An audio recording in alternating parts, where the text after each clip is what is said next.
tu primești realitatea mediată. Adică chiar dacă oamenii vorbesc deschis cu tine sau nu se feresc în a-ți spune lucruri și bune și mai puțin bune, și atunci cumva munca ta în spate este de a aduna cât mai mult din aceste realități și de a le pune cap la cap. Că asta este una dintre greșeli, să nu te uiți și să analizezi în detaliu și să-ți cape detalii. Da. Mai sunt și alte greșeli importante care oamenii care încearcă să influențeze din umbră le fac? Poate că e o înțelegere greșită a rolului, că rolul este de facilitator și nu de mediator. Pot să-ți deschid calea, pot să te pun la masă, pot să te ajut să discuți cu diversi oameni sau așa, dar nu neapărat să mediezi o situație. Omul îl cunoști cu adevărat atunci când e pus într-o postură incomodă. Trebuie să reușești să faci acest balans și să explici constant de unde vine emoția fiecăruia și care e partea rațională pe care trebuie să o luăm. Ce metode sunt prin care poți influența o decizie fără să ai o autoritate directă? În primul rând, prin ideea de a construi relații și e o influență prin credibilitate și nu prin poziție.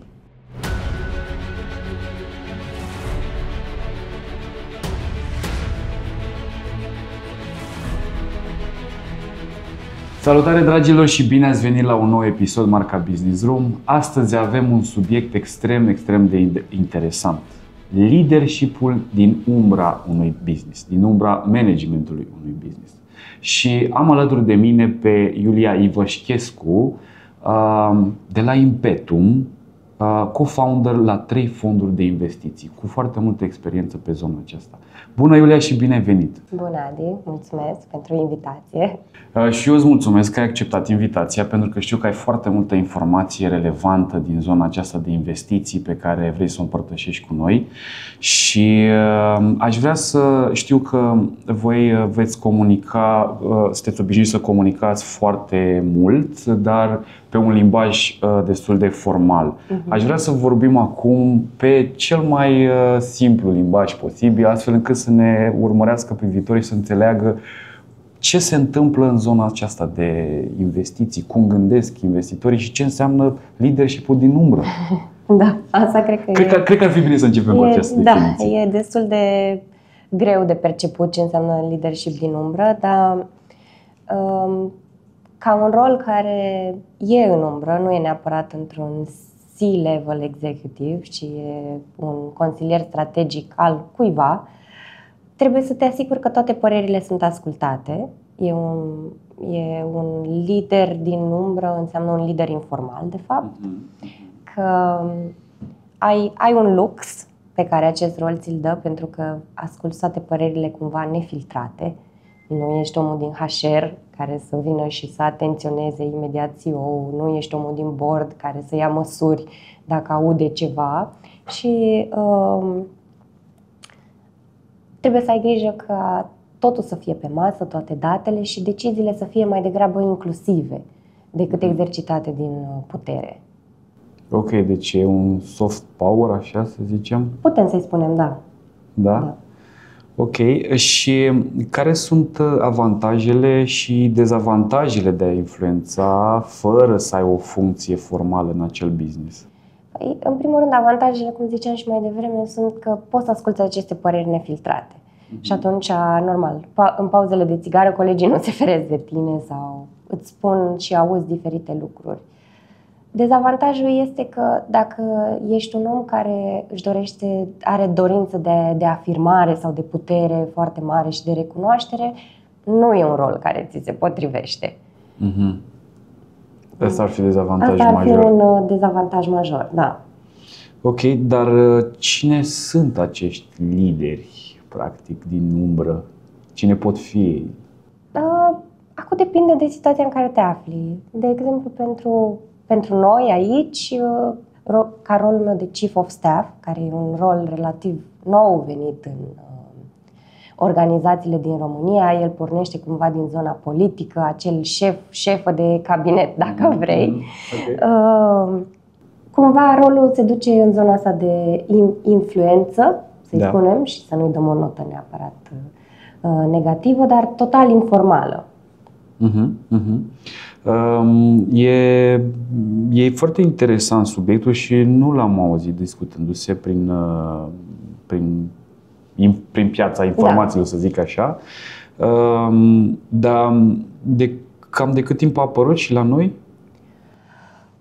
Cred că eu am început să-l studiez de acum câțiva ani. El, ți-am spus, există de foarte mult timp. Cred că toată lumea care se uită cel puțin la serialele din state a auzit de Chief of Staff-ul președintelui american, de care nu treci, sau dacă vrei să ajungi la președinte, trebuie să treci prin acest filtru. În România, personal, nu cunosc pe cineva care să dețină funcția asta exact în latul sensul ei, dar da, începe să devină din ce în ce mai vizibilă. Cumva rolul de executive assistant, care s-a transformat din secretara clasică care face cafele și Xerox, s-a dus într-o zonă mai strategică și, bineînțeles, next step a fost zona de Chief of Staff. Ok. Dar cum se diferențiază un Chief of Staff de alte roluri executive?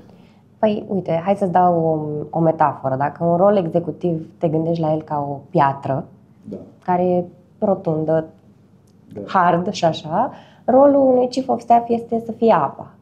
Cumva să le alinieze, să se asigure că toate pietrele rămân pe parcursul natural și să le și modeleze în timp.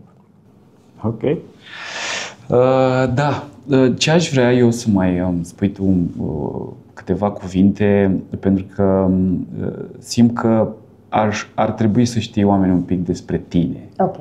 Adică am intrat foarte rapid în subiect, dar aș vrea să și ne spui mai multe detalii despre tine, despre experiența ta. Uite, tot timpul mi-a plăcut să mă definez că sunt un om de oameni, în sensul că îmi plac foarte mult oamenii și îmi place să descoper foarte și am acest dacă vrei, lasă-mă într-o cameră cu oameni necunoscuți și nu mă pierd. Sunt absolventă de ASE cu un master în Marketing Communication în Londra. Cariera mea sau parcursul meu profesional, să spunem așa, a avut niște puncte mai bizare, în sensul că am început în România într-o multinațională, ca toți absolvenții. Am plecat la master, m-am întors, am lucrat într-o firmă de insolvență, care la un moment dat a făcut merge cu o companie din cadrul Impetum. Și ulterior am ajuns să lucrez efectiv pentru Impetum, alături de Andrei, CEO cu care lucrez în ultimii 6 ani. Faină poveste, dar mă întreb cum ai reușit să fii co-founder în 3 fonduri de investiții. Păi, Impetum a fost co-founder. Ok. Nu eu, per se. La un moment dat, baza Impetum vine din CITR, firma de insolvență, unde colegii mei au văzut foarte multe cazuri de restructurare. Și atunci s-au gândit că pe piața din România nu există un mecanism în care să iei companii care sunt bune, însă să le degrevezi de active non-core și să restructurezi și cumva să le readuci în circuitul economic. Și așa a pornit povestea Roca, care a fost primul fond de buyout din povestea Impetum, de sens că Impetum are acest skin in the game. Și ulterior s-au dezvoltat și cele două, Roca X, care este de tehnologie, și Agista, care este fondul nostru de growth. Fine. Acum să revenim un pic la subiectul nostru pe care îl dezbăteam și mi-ar plăcea să vedem mai multe informații și despre modul în care reușești să stabilești o relație solidă cu CEO-ul și care sunt cele mai importante aceste aspecte când vine vorba de relația între CEO și leadership-ul din umbră. Ok. În primul rând, cred că e o chestie de bază care stă e fundația fiecărei relații și vorbesc despre încredere. Este ceva care se construiește în timp, se câștigă greu, dar odată ce ai câștigat-o, asta este baza cea mai solidă pe care o poți construi. Și este vorba și despre o comunicare continuă și deschisă. Da, trebuie tot timpul, e feedback, sunt foarte multe momente, de fapt, când nu ești aliniat neapărat cu CEO, cu omul pe care îl deservești și de aceea trebuie să existe mereu feedback-ul, să fie sincer, să fie onest, nepărtinitor și să vezi lucrurile din toate perspectivele. Dar când vine vorba de încredere, că e un subiect extrem de important și atât de relativ, încât ce înseamnă cumva acest nivel de încredere? Ce înseamnă că am ajuns la punctul de a avea încredere unii în ceilalți? Din perspectiva aceasta. Tot timpul eu am încercat să mă uit din zona asta de act in the best interest of the company. Adică și rolul cumva este un rol neutru. Toată lumea când vine la o masă la masa discuțiilor își aduce propria perspectivă și crede că părerea lui e cea mai bună și cea mai eficientă și așa, pentru că privește dintr-un anumit unghi. Reușind să pui toate piesele astea de puzzle la un loc și să vezi constant din perspectiva business-ului și să încerci să fii nepărtinitor, în timp cred că se construiește încrederea asta că you wanna do good, știi? Da, și bănuiesc că cu cât treci mai multe situații grele împreună, cred că cu atâta nivelul de încredere crește. Și el și se dezvoltă. Cred că e și o chestie de loialitate, foarte mult, dar care asta e un core value al meu. Adică sunt o persoană foarte loială și dacă cred cu adevărat în ceva, e foarte greu să mă dezic de lucrul ăla. Niște valori foarte sănătoase. Așa sper. Da. Uite, o altă întrebare pe care o aveam și mi-am notat-o aici este așa: cum tu reușești să-ți câștigi locul la masa discuțiilor strategice fără un rol formal de decizie? Cum faci asta? La început a fost greu. Ok. Dar, cum spuneam și mai devreme, e un rol foarte neutru. Și atunci, cumva, încercând să pui toate ideile într-un loc și cumva, cred că și așteptarea de la mine este de a vedea situația din diferite unghiuri, așa îți câștigi, ascultând toate părerile, punând totul pe masă și conectând toate ideile, așa ajungi să ai și o gândire strategică până la urmă, să vezi totul ca pe un rotund și atunci inputul tău poate deveni foarte valoros. Fain. Ce așteptări au CEO-ul și investitorii de la un Chief of Staff? Cred că în primul rând așteptarea primară este de o prioritizare obiectivă. Să faci diferența dintre important și urgent. Pentru toată lumea subiectul lui e cel mai important și cel mai urgent, da? Și cum pe masa CEO-ului apar tot timpul aceste dezechilibre și sunt și interne și externe. Investitorii își doresc ceva de la el, organizația își dorește ceva de la el și atunci cumva trebuie să găsești acest balans între ce e important și ce e urgent. Și există niște metode prin care poți să faci o diferențiere, pentru că e destul de relativă informația sau practic filtrele tale personale te ajută să faci asta? E foarte mult pe instinct și pe experiență, cel puțin pentru mine, așa funcționează.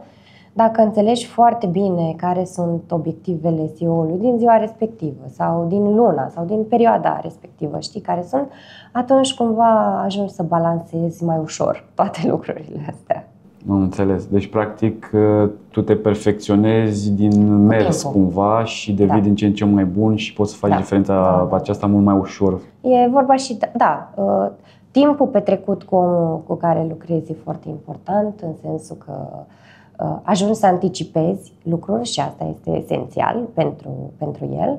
Și atunci, câștigi și autonomia în a balansa lucrurile importante și le-a diferenția de cele mai puțin important. Da.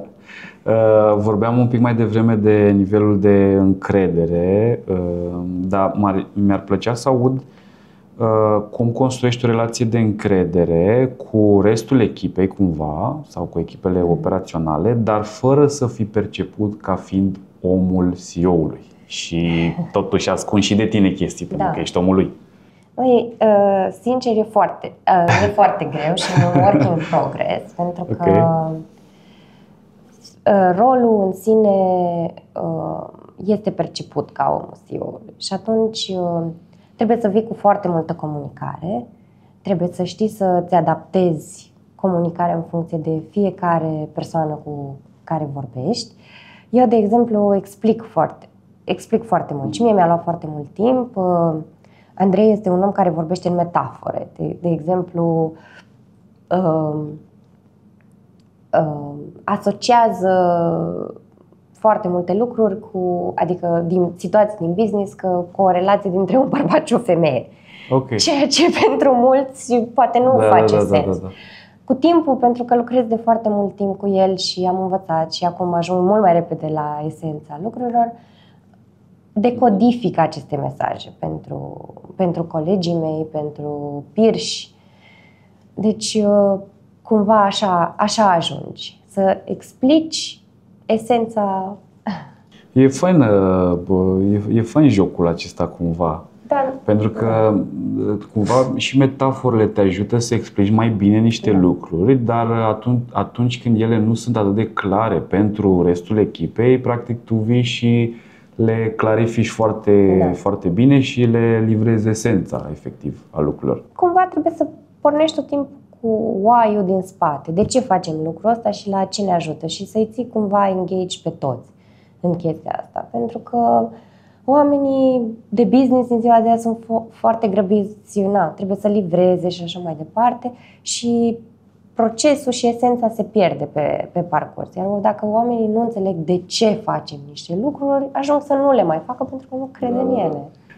Acum mă duc în perioada de liceu a mea, în care cred că și profesorul meu de matematică, dacă se uită la podcast, îl salut, cred că avea nevoie de un chief of staff pentru că erau anumite momente când se grăbea și nu că o spun cu răutate, ba din contră, am rămas prieteni și acum, dar rezolva un exercițiu și 3 operațiuni, 4 din exercițiu le rezolva în mintea lui și punea pe tablă niște rezultate pe acolo și la un moment dat nu mai înțelegeam firul lucrurilor, știi? Da. Cred că avea și el nevoie de un chief of staff. Dacă vrei să iei rațional, cam asta e, adică îmi dau seama că și eu de multe ori fac chestia asta, gândesc foarte repede și fac conexiunile foarte ușor și ajung de la, nu știu, Ana are mere la trebuie să cumpărăm nu știu ce. Și oamenii cumva pierd șirul informației. Da, uite, e foarte valoroasă informația și îmi dau seama că noi ca antreprenori, trăind în viteză cumva și trebuind să iei decizii, unele dintre ele rapid, tu poate ai avut niște procese de gândire în spate mult mai elaborate față de cele transmise verbal către echipă, iar ei să nu le perceapă bine doar prin prisma acestui lucru, că nu știe și cum ai ajuns la concluziile alea. Pentru că fiecare comunică pe canale cumva diferite și percep lucrurile diferite. Și atunci poate că asta este provocarea pe care o ai. Dar uite că tot vorbim de comunicare, aș fi curios să știu cum îți adaptezi stilul de comunicare atunci când interacționezi cu stakeholders diferiți, CEO, investitori sau echipe. Păi, în primul rând trebuie să știi să asculți activ, să decodifici de fapt, să ajungi la esența întrebării, nevoilor lor și să-ți ajustezi limbajul în funcție de omul care vorbești. Da. Dar oare cumva nu și cel din fața noastră care transmite are și el, ok, eu ascult activ, dar nu și ai și tu o obligație totuși să mă citești și tu pe mine să-mi transmiți mesajul așa cum ar putea el să ajungă la mine mai eficient? Da. Adică e un joc. E un joc, normal, da. Acum te joci cu ce piese ai pe masă. Unii sunt mai darnici și îți spun poate mai ușor ce au nevoie și ce își doresc. În alții trebuie să decodifici și să ajungi la pain point-ul efectiv. Ce metode sunt prin care poți influența o decizie fără să ai o autoritate directă? În primul rând, prin ideea de a construi relații. Asta e foarte important. Și e o influență prin credibilitate și nu prin poziție. Pe care iarăși o câștigi în timp. Ok. Când te referi la credibilitate, poți să detaliezi un pic? În sensul că dacă, nu știu, n-aș zice, ți s-a dat, a ajuns la tine o problemă sau o situație și așa, și nu ai făcut nimic cu ea sau, nu știu, s-a pierdut în marea de to-do-uri, e posibil ca relația aia să devină un fail, pentru că nu ai ajutat, n-ai dus mai departe, nu ai rezolvat situația. Sigur, situația nu se rezolvă tot timpul în beneficiu cuiva sau în beneficiu persoanei care își cere ajutorul, însă trebuie, în momentul în care ai o situație în mână, să și acționezi. Și așa îți câștigi credibilitatea. Da, are mult sens ceea ce zici și cred că de regulă se întâmplă în zona aceasta de business să fie tratate cu superficialitate anumite obiective, task-uri și la un moment dat ele să aibă o relevanță foarte mare pentru altcineva din echipă și cumva sau pentru cel care ți-a transmis task-ul acesta și de fapt să pierzi cumva credibilitatea în fața acelui om, că îi le dau degeaba, că oricum se ocupă de ele, trebuie să trag de acel om să-și facă treaba și tot așa. Se poate întâmpla o dată, de două ori, dar deja a treia oară nu mai ai niciun fel de putere, adică ți s-au luat toate armele. Știi ce, aș fi curios să îmi spui dacă în procesul acesta de a influența sau de a ghida o decizie ca Chief of Staff sunt importante datele și insight-urile din spate, adică te ajută să influențezi decizia? E foarte important să ai, cum ziceam, toate datele și toate părerile și toate unghiurile, să le așezi așa într-o hartă și să faci connecting the dots. E foarte multă informație care ajunge la tine, care poate nu e relevantă în momentul acela, însă se va dovedi relevantă peste o perioadă. Și atunci, da, e foarte important cumva să reții și să știi să faci aceste conexiuni și sinergii. Da, sunt practic și anumite metode pe care le folosești ca să poți să aceste date și insight-uri, mă refer, ca să poți să le transformi într-o pârghie de influență în cadrul business-ului? Da, depinde. Există. Dacă vorbim de date per se, sigur, dacă te uiți la competiție sau e foarte important să folosești datele astea în favoarea ta și atunci să te uiți, nu știu, poate te uiți la produsul pe care tu livrezi, te uiți la competiție, te uiți la piață, ce se întâmplă în zona ta de, nu știu, de Europa sau chiar și în zona de vest și atunci poți să vii cu argumente în a îmbunătăți produsul sau de a crea un produs mai bun în zona asta. Cât despre chestiile poate mai soft, e super important să vezi de sus. Deci tu trebuie să ai o perspectivă largă a lucrurilor și apoi să reușești să o aduci la nivel micro, în care să o explici foarte clar. Eu nu sunt bună, nu sunt detail-oriented. Mă pierd în chestii foarte mici, însă văd the big picture tot timpul. Și atunci, cumva, e poate important să ai o contrapartidă care este detail, se vede în detaliu și să conectezi cele două viziuni astfel încât ele să se potrivească. Da, e faină perspectiva aceasta, adică cineva se uită la nivelul macro, cineva la nivelul micro și când se îmbină ca o piesă de puzzle, iese un rezultat mult mai bun. Da. Cum poți facilita luarea unei decizii mai bune într-o echipă de leadership? Cum poți face asta? În primul rând, leadership-ul vine la pachet cu un element de putere. Fiecare are dreptul lui de decizie pe pătrățica pe care o administrează. Rolul meu este să creez un cadru și un proces și să mă asigur că toată lumea rămâne în procesul respectiv, că toți vin cu convingerea că ideea lor e cea mai bună și atunci cumva intervin eu în care încerc să-i țin pe un parcurs logic și clar și strategic și e foarte mult în ideea de a ne asculta unii pe ceilalți și de a renunța la ideea că ideea mea e cea mai bună și suntem puțin mai multe decât toate. Suntem mai mult și mai bine când toate ideile noastre sunt combinate și puse la pachet.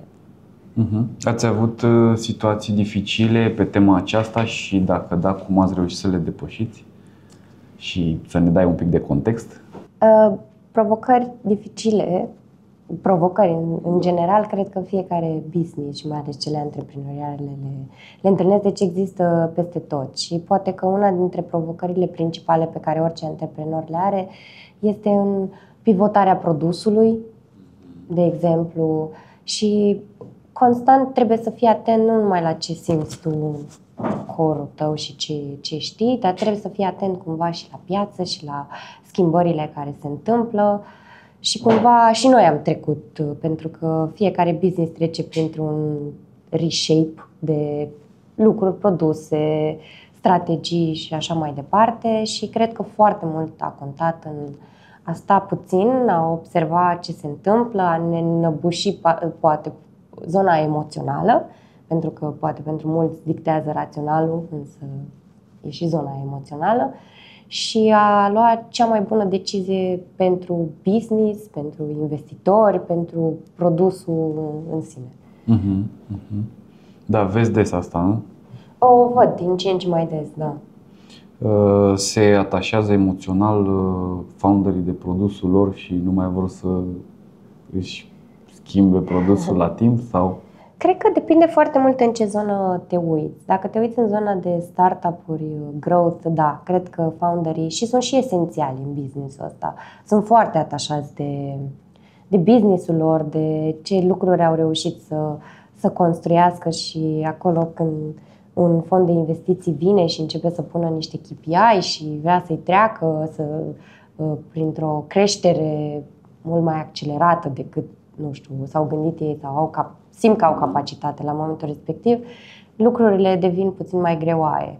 În zona de buyout e mai simplu pentru că scoți founderul din business, care are diverse motive pentru care să iasă și atunci lucrurile sunt mai ușoare. Compania începe să crească sub bagheta ta cumva mai mult de 60% sau 51%. Da, bănuiesc că e un proces destul de complex după ce voi faceți o achiziție de companie care a mers într-un anume read. Voi practic vreți să-i creșteți acel read și apoi să o vindeți mai departe. Da și nu în același timp, da. Private equity nu este un business de, 2-3 ani. E un business de perioadă extinsă și atunci cumva normal că tu ca și fond de investiții vii și îi dai o putere acelei companii prin, procese. Există și o procedură care e worldwide cunoscută, se numește procedura de 100 de zile. În sensul că atunci când intri într-o companie, sunt primele 100 de zile în care analizezi, vezi ce se întâmplă, începi să pui în place procese, începi să vezi nevoile de digitalizare, poate de schimbare de management.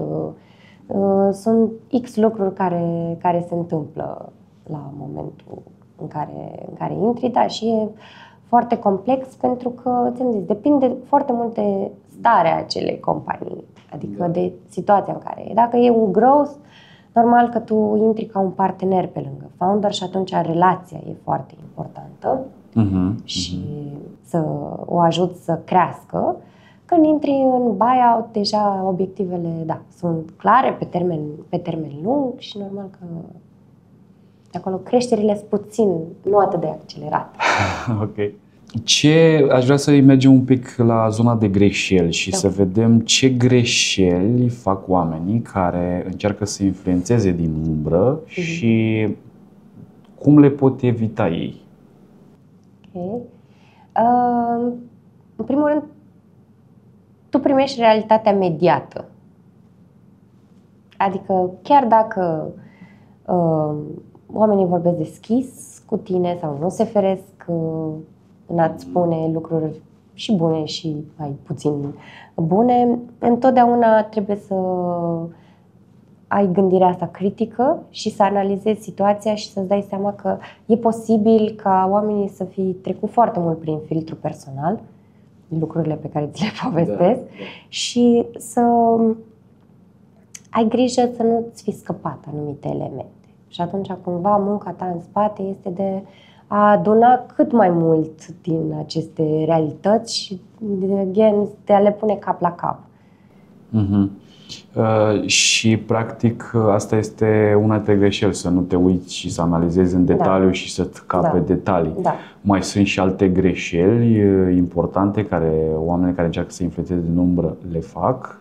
Poate că e o înțelegere greșită a rolului, că rolul este de facilitator și nu de mediator, neapărat, în sensul că pot să-ți deschid calea, pot să te pun la masă, pot să te ajut să discuți cu diversi oameni sau așa, dar nu neapărat să mediezi o situație. Adică dacă doi oameni într-o companie nu-și vorbesc, nu este de capacitatea rolului tău de a media neapărat situația. Sigur, poți ajuta, poți facilita, poți crea contexte, dar nu neapărat de a sta la masă, de a-i pune pe amândoi la masă, știi? Încerca să mediezi situația dintre ei. Uite, e foarte bună informația, că eu mă gândeam că ar trebui cumva și asta să faci. Cumva o faci. Da, e subtil, foarte subtil. Da, și trebuie să ai grijă să nu pici în capcana asta. Pentru că e o linie foarte fină, ești mereu la mijloc. Și atunci, cumva, involuntar, cred că poți să ajungi să facilitezi o chestie din perspectiva unui singur om sau din perspectiva unei singure idei. Și atunci, da, cumva trebuie să încerci să rămâi constant neutru și cât de obiectiv poți. Rolul acesta de mediere rămânând la cine din companie? Eu cred că toți au responsabilitatea asta, să-și medieze propriile conflicte. Cumva fiecare om ar trebui să-și rezolve singur problemele, nu? Da, e o chestie, e un exemplu de, maturitate pe care toți trebuie să o avem atunci când lucrăm undeva. Și totuși, dacă nu se întâmplă asta, cine ar trebui să ia atitudine? Acum intervin, știi, diferite. Intervine HR-ul, intervine operaționalul în funcție de tipologia problemei. Ok. Da, super. Uite, cum gestionezi situațiile în care există nealiniere între CEO, investitor și echipa executivă în general? Păi, în primul rând, trebuie să înțelegi că orice nealiniere are două componente. O componentă de rațional și una de emoțional. Și atunci, cumva, trebuie să ajuți în a balansa cele două. Adică să mă asigur că fiecare parte înțelege că în rațional există și emoțional. Și poate că un mail a fost interpretat greșit, poate că anumite cuvinte au fost puse la nervi și nu neapărat a fost ce au vrut să se transmită.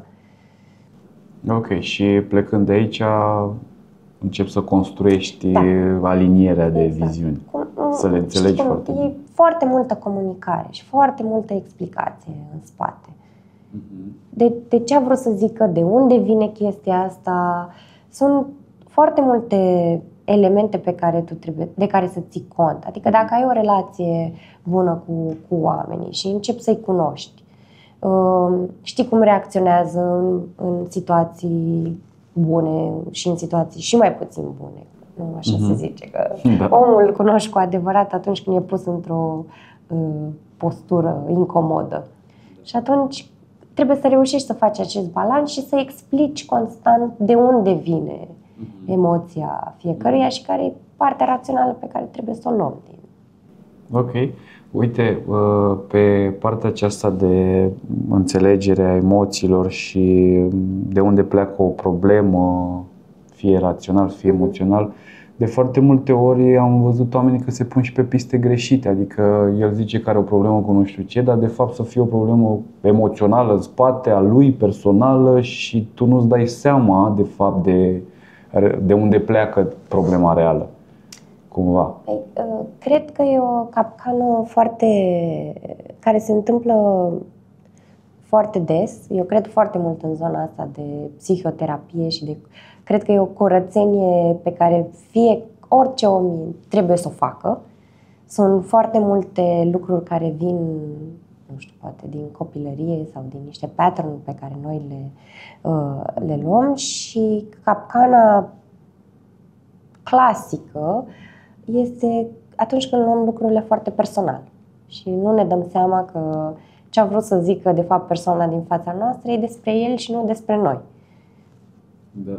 Și atunci intervin neînțelegerile. Exact. Că toți suntem la etapa aceasta de aliniere, nealiniere între viziuni, obiective sau ce mai pot apărea între founder, investitori și toate cele. Practic ajungem și la o etapă de conflict. Să zicem că dacă nu suntem aliniați, urmează natural să ajungem și la un conflict. Da. Dacă nu rezolvăm rapid lucrurile. Și atunci sunt curios să știu dacă există momentele potrivite când ar trebui să te retragi dintr-un conflict tu ca Chief of Staff și să lași liderii să-și rezolve ei efectiv problemele. Da, evident. Sunt multe momente în care trebuie să știi când să te retragi. Până la urmă, Chief of Staff nu înlocuiește CEO-ul. Poți să-l tratezi ca mâna lui dreaptă, și, nu știu, consilierului strategic, dar nu înlocuiește până la urmă un CEO, și pot exista foarte multe capcane în chestia asta. Adică, fără să vrei, poți să ajungi să fii la mijloc și folosit în diverse situații.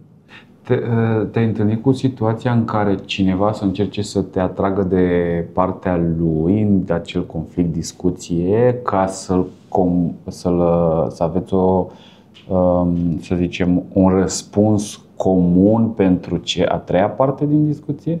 Ai înțeles întrebarea? Da, mai mult m-am întâlnit cu situația în care, nu știu, a fost un conflict între doi lideri, doi C-level din companie, care cumva mă foloseau pe mine ca și buffer.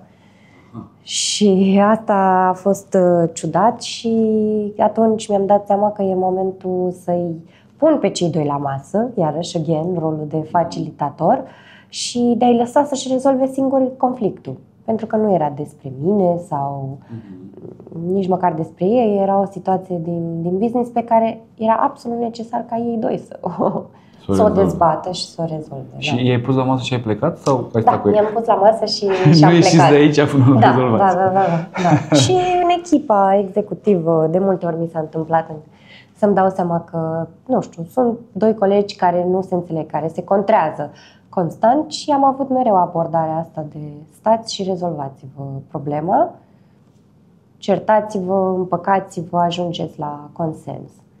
Și a funcționat. Uite, Iulia, îmi dau seama că rolul tău este extrem de important într-o companie. Da. Și eu am ajuns să cred. Adică înainte, știi, nu credeam foarte mult în el, pentru că era privit și dintr-o meteahnă de-asta românească de deci ești asistent, deci ok. Dar cu timpul l-am construit în zona asta foarte mult de strategic și am și avut noroc de cineva foarte deschis și care avea nevoie și înțelege foarte mult esența rolului și unde poate el să contribuie. Da, cred că ar trebui mult mai bine promovat acest rol în cadrul echipelor, pentru că ar ajuta foarte mult. Și tu o spun din experiență. Eu cred că el se întâmplă, dar nu la nivel formal. Sunt sigură că în fiecare echipă există acea persoană care reușește să alinieze oamenii, care să creeze un proces, să-i tragă la răspundere pe cei care, nu știu, au promis și nu au livrat și să-i determine să facă chestia asta, dar nu e ceva formalizat. Și atunci poate că educația în zona asta, că există și altfel de roluri decât cele clasice într-o organizație. Ok. Care sunt cele mai mari provocări pe care le are un lider din umbră? Cred că cea mai mare este de cum îți dai tu constant challenge-uri. Asta e una dintre cele mai mari provocări, pentru că nu ai rezultate vizibile. Adică eu știu cum am ajuns să avem, nu știu, un succes sau să terminăm un proiect, pentru că știu ce am făcut și challenge-ul este de cum te motivezi în fiecare zi, pentru că nu ai ceva palpabil, da, și cum îți setezi pentru tine obiective de creștere. Adică tot timpul, nu neapărat să stai în paradigma de what's next, dar să gândești cumva strategic pe care e următorul palier pe care vrei să-l ataci. Dar știi ce mi se pare interesant la ceea ce tu faci? Că există foarte multă incertitudine. Tu nu știi ce te așteaptă în ziua în care te-ai apucat de lucru. Nu. Și de regulă oamenii când lucrează cu foarte mult necunoscut au temeri, stări anxioase, că nu știi ce te așteaptă. Mâine ce am de făcut? Păi nu știu, o să văd. Și văd pe loc și trebuie pe loc să creez soluții și să fiu super spontan. Și se și schimbă de la o oră la alta. Cred că e foarte multă reziliență și adaptabilitate. Adică dacă nu ești adaptabil, și în organizația noastră chiar are o componentă de asta, trebuie să fii extrem de adaptabil. E un business în care sunt diverse shifturi, oameni care sunt foarte puternici și ego și structură wise și așa trebuie să fie cumva în investment. Dar și iarăși trebuie să ai foarte multă reziliență. Uite, tot ai vorbit de ego, de zona aceasta ce putem vorbi? Cât de mult afectează el relațiile între investitori și CEO-ul unei companii și echipa operațională? Păi, cumva, cred că Ray Dalio zicea chestia asta, că un CEO poate să filuiască din două perspective, din ego și din blind spot-uri. În sensul că are prea mult ego și sunt lucruri pe care nu le vede. Și atunci, cumva, rolul meu este de a minimiza lucrurile astea. Pentru că odată ce îi aduci în față diferite perspective și, nu știu, vederea de sus a unei situații, evident, dacă ai și norocul să lucrezi cu un om care lucrează cu el în fiecare zi și încearcă să fie cea mai bună versiune a lui, îi reușești să minimizezi atât blind spot-urile, astea e normal, sunt esențiale, dar să poți să-i atragi atenția că o decizie sau, nu știu, anumite vorbe sunt spuse din ego și să diminuezi și să-l faci să vadă cu adevărat fațeta problemei. Da, foarte, foarte complicată povestea aceasta pe care tu o trăiești zi de zi. Da. Pentru că lucrezi cu niște elemente atât de adânci, înrădăcinate în oameni, încât e greu să ai niște mecanisme clare sau niște soluții extrem de clare ca să le rezolvi. Tu practic trebuie, asta vreau să zic, tu practic inventezi zi de zi rețete noi, zi de clipă altceva care să faci cumva lucrurile să funcționeze. Ajungi în timp să-ți creezi niște mecanisme, dar e foarte mult despre, nu știu, empatie, despre capacitatea asta de a înțelege perspectivele oamenilor și de a încerca să vezi tot timpul din unghiul bun. Iarăși e o capcană în care putem să picăm că, nu știu, cineva a vrut să-mi facă per se un rău. Nu, poate a avut cu totul și cu totul altă vedere și a vrut să genereze alt rezultat, dar așa a ieșit, da. Da, spectaculos. Din situațiile pe care tu le-ai rezolvat cu succes, Ce lucruri importante și relevante ai învățat și pe care ai vrea să ne le transmiți și nouă? Situații rezolvate. Uite, o să-ți dau un exemplu unui proiect. Da. Hai să-l auzim. E vorba de ESOP, adică Employee Share Option Plan. Da.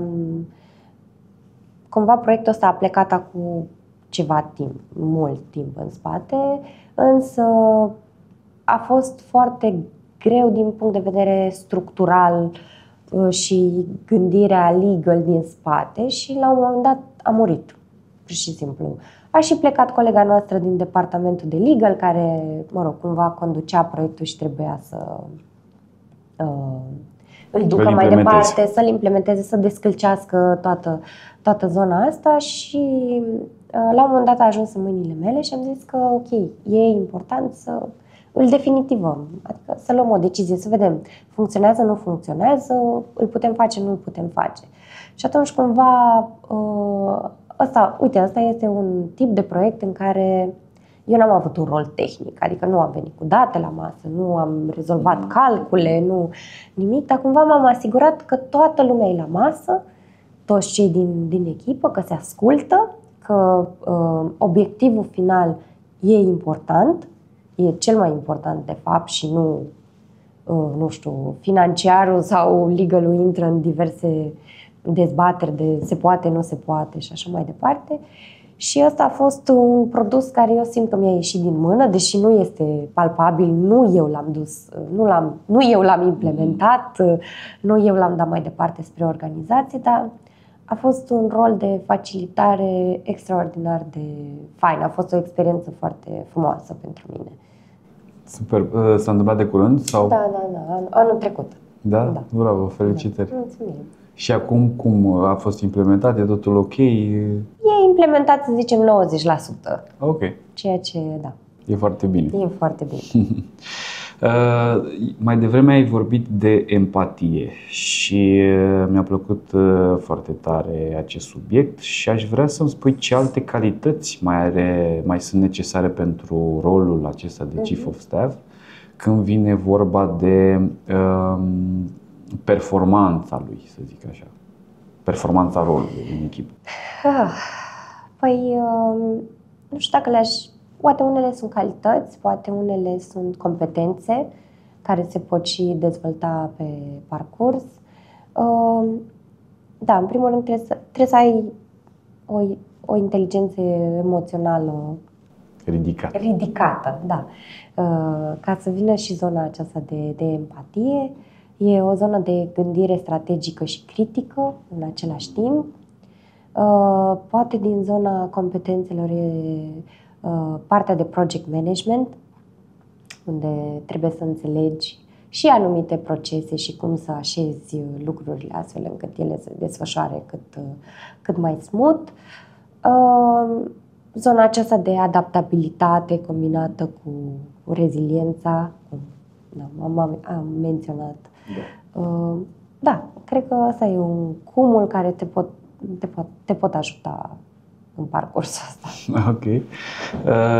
Ce sfaturi ai pentru cei care doresc să influențeze la nivel strategic, dacă nu are o funcție sau încă o poziție de top management? Să nu se dea bătut la primul nu și să nu se bucure prea tare la primul da. În primul rând trebuie să-și aleagă foarte, foarte bine ce e în regulă pentru el. Dacă e influența sau puterea de decizie. Pentru că sunt două career path-uri foarte, foarte diferite. Și atunci un sfat pe care l-aș da, aș zice că e un job de reziliență foarte mult. Știu că m-am tot repetat, dar e esența cumva. Da, și să ajungă să se cunoască foarte bine pe el și să își dea seama ce își dorește cu adevărat. Dacă e zona asta de influență informală sau puterea de decizie. Da, uite, cum faci tu să nu rămâi efectiv blocată sau să aluneci în stările oamenilor cu care tu lucrezi? Pentru că evident că rolul tău este să te duci exact când sunt probleme, unde sunt problemele, trebuie să fii acolo. Și cum faci tu să te echilibrezi pe tine ca om astfel încât să nu te duci și tu cu problemele tale acolo, știi? Da, sau să le duci acasă. Sau să le duci acasă sau să le... Cred că asta e o chestie pe care o înveți cu timpul. La început, și uite, am o poveste, când lucram în zona de insolvență, eram și prietenă și colegă cu cineva, iar într-o zi am avut un conflict destul de puternic la birou, eu am luat-o foarte personal, iar seara urma să ne vedem ca și prieteni în oraș. Și l-am văzut pe colegul meu extraordinar de detașat. Eu eram încă sub imperiul emoțiilor, a momentului și așa, și el se comporta foarte prietenos. Și eu n-am înțeles foarte mult timp cum poate să facă această diferențiere, dar cu timpul am ajuns să venerez foarte tare oamenii ăștia care poate să facă diferența între colegialitate și prietenie. Adică chiar dacă sunt conflicte la birou, să știm să le lăsăm acolo unde le este locul și să nu le târâm în zona personală. Deci, cumva aici văd eu o balansare foarte, foarte importantă. E greu să nu le duci acasă. E foarte greu. Cel puțin da, mai ales că lucrez cu oameni care îmi sunt apropiați și sunt și prieteni foarte vechi. Cumva trebuie să ai mereu grijă să n-au cum să nu se întâmple o trundă prietenia cu colegialitatea, dar trebuie să ai mereu grijă să faci diferențierea. Și să înțelegi că un conflict de la birou nu înseamnă un conflict în viața personală. Da, și ai niște învățături aici pe care vrei să ni le spui și nouă despre cum reușești totuși să nu te afectezi atât de tare? Păi, în primul rând, cred că lucrurile pe care le-am învățat cel mai mult în ultimii 6-7 ani au fost de lucru cu mine. Și de a înțelege că și să stai într-o criza de creștere întotdeauna vine cu niște elemente foarte inconfortabile. Și de multe ori mă regăsesc și poate că tot timpul îmi întreb terapeuta, de ce sunt atât de dese? Și ea tot timpul îmi spune că e un moment de creștere și trebuie să înveți să accepti și să stai în momentele alea inconfortabile. Deci asta e o învățătură foarte puternică în care să îți accepti emoțiile, să-ți trăiești și tristețea, și fericirea, și doliu, și tot ceea ce simți, să știi de ce simți lucrurile alea și să le depășești treptat. Uite, îmi place tonul acesta al discuției de mai puțin formal, pentru că sunt niște informații care poate nu sunt atât de formale în business, dar sunt extrem de importante și ele. Este important ca antreprenorul sau ca om de business sau ca om care lucrezi într-un job presant să ai un terapeut, să ai un psiholog, să te duci să faci activități care sunt ieșite din sfera profesională? Cred că e foarte important. Cred că în ziua de astăzi, unde lucrăm cu atât de multă incertitudine, multe date, foarte multă presiune, trebuie să știi să fii pistol, dacă nu mă înșel. Erau două tipologii de oameni, cei care au diverse metode, au învățat diverse metode să se depresurizeze, vorbesc despre ei, despre problemele lor, că vorbesc într-un cadru amical, că vorbesc cu un terapeut și așa mai departe. Da, cred că genul ăsta de oameni sunt mult mai câștigați decât cei care fac implozie și până la urmă cred că ajung la burnout. Când vine vorba de spiritualitate, care ar fi relația între business și spiritualitate? Sau o vezi tu care ar fi sănătoasă relația dintre business și spiritualitate? Eu nu sunt un om foarte spiritual, să-ți spun sincer, dar cred în am niște belief-uri, așa că niciodată nu ți este dat mai mult decât poți să duci, că totul se întâmplă cu un scop. Da. Și atunci cumva poate aici e conexiunea, că ești pus într-o anumită situație sau pe un anumit path pentru că acolo trebuie să fii și că ești suma experiențelor tale și tot ce ai trăit până atunci. Da, foarte interesant, dar de regulă oamenii de business cum privesc acest concept, spiritualitate versus business? Eu nu cred că fac neapărat o asemănare sau nu creează o conexiune între cele două, cel puțin asta. Adică depinde de tipologia omului de business. Dacă e foarte rațional, mi-e greu să cred că se gândește că e pus într-o situație pentru că trebuie să fie acolo și trebuie să trăiască ce se întâmplă. Cred că se gândește la toate motivele obiective pentru care a ajuns în situația respectivă. La un moment dat aveam interviuri și discuții și podcasturi cu antreprenori care cumva zona spirituală era foarte importantă pentru ei și la un moment dat unul dintre ei care are un business, nu o să dau numele că n-aș vrea să fac vreo referire, dar care are un business cu multă tracțiune în piață. Da, cred că știu la cine te referi. Da. A comunicat că după toate aceste încercări, după toate aceste... Și cred că ar fi bine să spunem totuși informația. Bible Chat, da. După foarte multe pivotări, eșecuri, bani arși și nu vorbim de sume mici, vorbim despre milioane de euro, de undeva, ceva, o inspirație, cumva i-a pus o idee în minte, care ideea asta este astăzi Bible Chat, cumva. Bine, desigur, făcut, transformat într-un business, nu doar o idee, dar cumva era foarte conectat cu zona asta spirituală și la unii antreprenori am văzut că face casă foarte bună zona spirituală cu antreprenoriatul și acel flair, acea intuiție, eu descriu ca fiind ieșită din zona de business, zona rațională, dar de undeva a venit o informație care mi-a dat o direcție spectaculoasă. Eu nu cred neapărat în asta. Dar cred în intuiție și mai cred într-o chestie. Există o linie la capătul, la cele două capete poate să stea good life și ești în good life, adică în zona de confort, dar unde nu se întâmplă nicio creștere și e perfect ok dacă alegi într-un anumit punct al vieții să fii acolo, indiferent care e el, dacă ești asumat și așa. Și există criza de creștere, care nu e niciodată confortabilă, cum ziceam mai devreme, ea poate să fie în situații personale, profesionale, de toate felurile și e total inconfortabil pentru că nu găsești nimic asemănător cu tine sau cu ce ai trăit în zona aia și cred că e foarte important să stai acolo și să-ți dai voie să simți anumite lucruri. Și de fapt tu zici că stând în acea suferință, cu ghilimele de rigoare, îți vin idei total diferite care cumva până atunci nu ți-au venit. Cred că te forțează. Te forțează.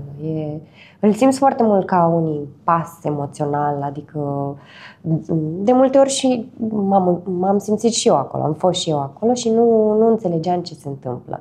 Dar începi să ajungi să cauți foarte adânc în tine și să înțelegi de ce simt chestia asta, de unde mi se trage, de ce reacționez în felul în care reacționez și atunci cumva lucrurile încep să se alinieze. Voi știu că lucrați și cu business-uri mari, dar și cu startup-uri. Da. E corectă informația, e corect, da? Ce diferențe ai văzut tu între founderii care fac startup-uri sau sunt în perioada de startup-uri și cei care deja au construit un business mare? Sunt diferențe, dar ca să înțelegem mai bine, noi avem antreprenori de 30-35 de ani. Cam asta e durata pentru că anii 90. Sunt acei antreprenori care și-au luat inima în din și au fondat o companie poate prin anii 90, au dus-o până într-un anumit punct unde ea performează și e bine, însă au probleme de succesiune și ăsta este un produs pe care Roca îl oferă, de exemplu, în zona de buyout. Există companii care sunt mature, sunt pe un J-curve și mai au capacitate să crească, însă founderul își dorește să iasă, copiii nu sunt neapărat dedicați business-ului sau nu vor să-l preia și atunci au nevoie de cineva care să facă chestia asta și atunci sunt mult mai relaxați, au ajuns la concluzia asta, au făcut pace cu ei și sunt mult mai relaxați în a preda business-ul și de a asculta, nu știu, fondul pe mai departe, pe când poate în startup, deși tu ai dimensiuni micuțe, pentru că nu iei un stake mare, ai nevoie foarte mult de founder acolo, care este de fapt prima persoană care crede în idee și e în capacitatea lui să dezvolte. Aici este felul în care balancezi lucrurile.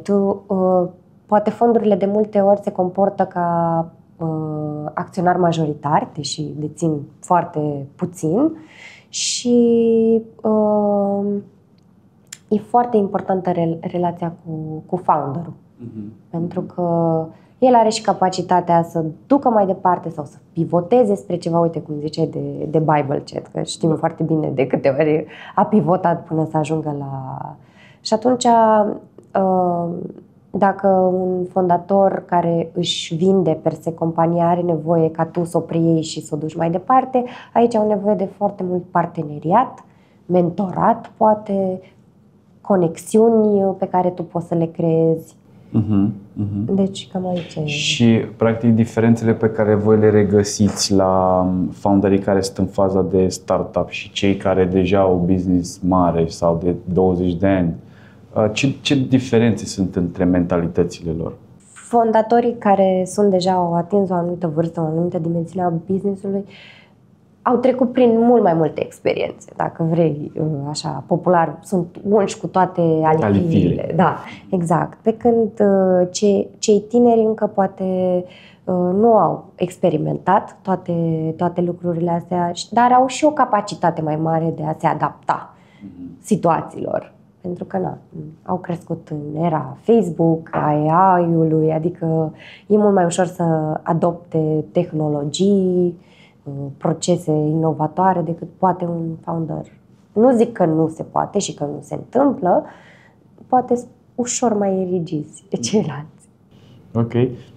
Da, eu acum am aflat mai exact ce faceți voi.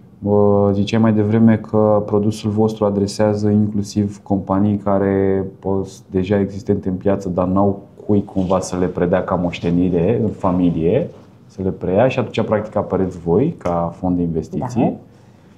Da. Sau vreau să fac pur și simplu exit, că am obosit și vreau să dau compania altcuiva și să-mi încasez banii de acolo. Înțeles bine? Cumva produsul este de succesiune. Succesiune, da. Succesiune în business. Succesiune în business.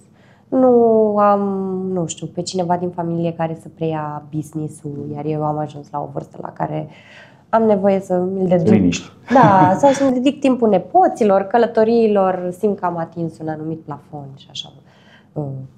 În funcție de nevoile fiecăruia și atunci, da. Sunt diverse produse în zona asta de buyout, noi l-am ales pe cel de succesiune. Da, mi se pare fain. De cât timp faceți asta? Din 2018 a fost fondată Roca, da. Relativ destul de tânără, nu? Cumva companie. Da, depinde cu ce compari. În sensul că, uite, cred că cel mai elocvent exemplu așa de perioadă în timp, dacă în America primele fonduri de VC au apărut prin anii 60, de exemplu, în România au apărut în 2019. Deci, suntem de mult pe piață, dacă vrei, în piața românească, care e o piață tânără, emergentă și trebuie să recupereze 40 de ani, așa. dar suntem de puțin timp pe piață în comparație cu celelalte state unde zona asta e foarte dezvoltată. Da. O perspectivă foarte interesantă pe care o spui și destul de vizionară la momentul respectiv, din ce înțeleg de la voi. Practic, când s-a pornit această companie, de unde a venit ideea? Cum ați pornit? Aici au fost colegii mei, co-founderi, în care au pornit din zona de insolvență, cum spuneam la începutul podcastului, că au văzut foarte multe companii care pot fi restructurate și repuse în circuitul economic dacă ai desfășurat o restructurare financiară, operațională, managerială, ai dezbrăcat compania de activitățile non-core și ai păstrat esențialul și ea se poate redresa foarte bine și poate fi repusă în circuitul economic ca o companie viabilă și sănătoasă din nou. Și atunci cumva de aici le-a venit ideea că în România la momentul respectiv era și o aversiune, există în continuare față de insolvență, e văzut așa ca o piatră funerară pusă unei companii, dar nici nu existau jucători care să facă chestia asta. Toată lumea voia să-și recupereze banii și nu mai conta ce se alegea de compania respectivă. Și așa a pornit. A trecut prin mai multe tipologii de produs, dacă vrei, pentru că astăzi în Roca avem și niște dețineri minoritare, tocmai pentru că a fost un reship, dar astăzi, da, se focusează pe produsul acesta de succesiune. Da, foarte, foarte valoroasă informația. Și, practic, dacă eu sunt un antreprenor, care ar fi procesul? Și vreau să fac exit din companie. Vrei să faci... Și am o companie de 20 de ani. Ok, e în funcție de cifra de afaceri, de EBITDA, adică și există multiple tipologii de fonduri de buyout care se uită la companii sau la care antreprenorii se pot uita. Trebuie să alegi tot timpul tipologia corectă pentru tine. Aici vorbești din perspectiva de founder. Da. Ok. Și după aceea, pasul următor este să te alegi partenerii și apoi să începi să construiți. Dacă nu ieși, da, începi să construiești. Dacă deal-ul este de a ieși, enjoy life. Ok, așa simplu? Cam cât durează un proces de exit, să zicem așa, în medie? Da, uite, poate un exemplu cel mai recent, o negociere a durat 18 luni. 18 luni? 18 luni, da. Și s-a încheiat după 18 luni sau mai durează? Sau... Prima etapă. Da, mă rog, au fost negociate toate etapele, evident, fiecare parte trebuie să îndeplinească niște lucruri până la etapa 2 și 3, dar da, au fost niște negocieri care au durat 1 an și jumătate. Ok, într-un an și jumătate se pot întâmpla atât de multe lucruri, da. Încât ce discutat la început să nu mai... Da, categoric. Și de asta, ca investitor, trebuie să știi să-ți pui niște hard stop-uri sau niște elemente în care, nu știu, poate poți să ieși dintr-o tranzacție sau... Da, vorbeai mai devreme un pic de insolvențe și că în România nu e privită chiar așa cum trebuie, partea aceasta. Ce ar trebui să știm noi despre insolvență ca antreprenori? Uite, eu am ceva timp de când am părăsit zona asta a insolvențelor și cred că acum 10 ani era privit totul mult mai rău față de cum e acum. În primul rând, insolvență nu înseamnă imediat faliment, poate să însemne. Un antreprenor trebuie să-și dea seama când business-ul lui este în distres și cred că asta este problema, de fapt, cea mai mare în insolvență, pentru că foarte mulți vin atunci când pacientul este în moarte clinică și e foarte greu să reanimezi ceva și atunci normal că ajungi la zona de faliment și ești privit ca un paria. Cu timpul s-au mai elaborat diferite proceduri în afara insolvenței, adică vedem, nu știu, zona de concordat preventiv, care e un fel de plan de reorganizare făcut în afara procedurii și înțelegerea cu creditorii. Sigur, ai nevoie de un administrator și așa mai departe. Cred că cu timpul a ajuns ca piața să se educe. În vest nu e o rușine, nu este ceva privit urât sau rău. În schimb, în România încă cred că există mentalitatea asta, că dacă ai ajuns în insolvență, you're gone. Da, și cred că ar trebui să schimbăm paradigma aceasta, că cumva face parte din procesul de viață al unui business. Unui business, da. Și ar trebui să o privim mai simplificat din perspectiva aceasta de rușine, de aoleo, ce zic oamenii despre mine. Cred că asta vine totuși și din cultura noastră? Cultura noastră, da, și felul în care am fost crescuți, cu ce o să zică lumea, da. Și așa mai departe, toate belief-urile astea. Că tot am vorbit de zona aceasta de insolvență și că ar fi bine să nu ajungi la cei care poate să te reabiliteze din perspectivă de business când ești în moarte clinică cu businessul. Care ar fi momentul potrivit la care să apelezi la astfel de companii? Mi-e greu să-ți dau acum, că colegii mei sunt specialiștii pe subiect.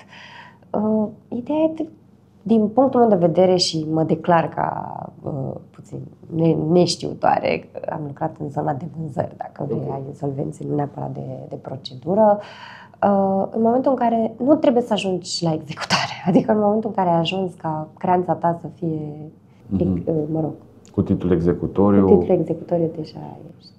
Deși, da, zona asta nu știu, nu o stăpânesc foarte bine, așa că poate discutăm cu alți colegi. Da. Mi-ar face plăcere să... Uite, poți să ți-l prezint pe Ionuț, colegul nostru. Da, pentru că e un subiect important și cred că antreprenorii și oamenii în general merită să știe ce se întâmplă într-un business când ajunge în această perioadă de insolvență, chiar și din perspectivă de angajat. Te interesează să afli ce se întâmplă acolo și că compania poate să fie salvată, nu trebuie neapărat să cred că și aici există un lack of education care se întâmplă și nu neapărat ca și owner sau ca și angajat, dar ca și, nu știu, creditor, dacă vrei, în cadrul unui proces de insolvență în care foarte multă lume nu înțelege exact cum se desfășoară. Și trebuie, cred că, trebuie puțin mai multă educație în zona asta și în zona asta. Iulia, ne apropiem de finalul episodului de astăzi și îți mulțumesc pentru că ai împărtășit cu deschidere informațiile acestea despre omul din umbră, să zic așa, omul din umbra leadership-ului, care sună poate dur, dar e un om care de fapt influențează pozitiv și se asigură că lucrurile merg corespunzător în cadrul companiei. Așa sper. Prin atribuțiile sale. Dar înainte să închidem episodul, aș avea o provocare pentru tine. Provocarea ar fi să dai tu mai departe două provocări către publicul nostru, și anume una din perspectivă de tineri antreprenori care sunt la început de drum și una din perspectivă în care sunt antreprenori care au business-uri mari și au ajuns în probleme sau vor să facă exit-uri sau se simt obosiți să mai facă business-ul. Deci două provocări pentru țintite diferit un pic. Și să-mi spui cu care vrei să începi. Cred că o provocare pe care o au și dacă nu o conștientizează este să-și dea seama și să fie foarte obiectiv și foarte judgy cu ei în ce problemă rezolvă pe piață cu produsul pe care vor să-l creeze. Și poate sună foarte tipic și așa, și cumva legea antreprenoriatului nu asta ne spune că fiecare produs trebuie să rezolve o problemă, pentru că altfel nu există pe piață. Eu cred că foarte mult vine din corul antreprenorului și atunci provocarea este să-și răspundă ei intrinsec la ce își doresc să rezolve și de ce. Faină provocarea. Și pentru cei care sunt deja mai căliți și trecuți prin zona antreprenorială, ce provocare avem pentru ei? Pe lângă toate provocările în fața cărora sunt puși, cred că provocarea pe care aș vedea-o pentru cei adică care au deja un parcurs destul de lung și deosebit, este să se uite mereu în spate și să-și dea seama de ce au făcut compania respectivă și unde au ajuns să fie și dacă sunt mulțumiți cu ce au creat. Dacă de la ideea principală de care au plecat au ajuns în altă parte sau au ajuns în locul în care și l-au dorit și dacă sunt fericiți cu ce au creat. Asta este o provocare așa care poate să nască multă introspecție. Poate că da, e total necesară. Da, superb. Dragilor, cam atât pentru episodul de astăzi. Vă mulțumim că ne-ați urmărit și nu uitați să share-uiți mai departe informațiile acestea pentru oamenii care credeți că le sunt de folos, care credeți că îi pot ajuta și nu uitați să vă abonați pe canalul nostru de YouTube pentru că urmează episoade noi și proaspete din lumea de business și cu oameni relevanți, oameni care vă vorbesc din experiența lor personală, nu doar din auzite sau din poveștirile altora. Până data viitoare, vă mulțumim că ne-ați urmărit, stați aproape de noi!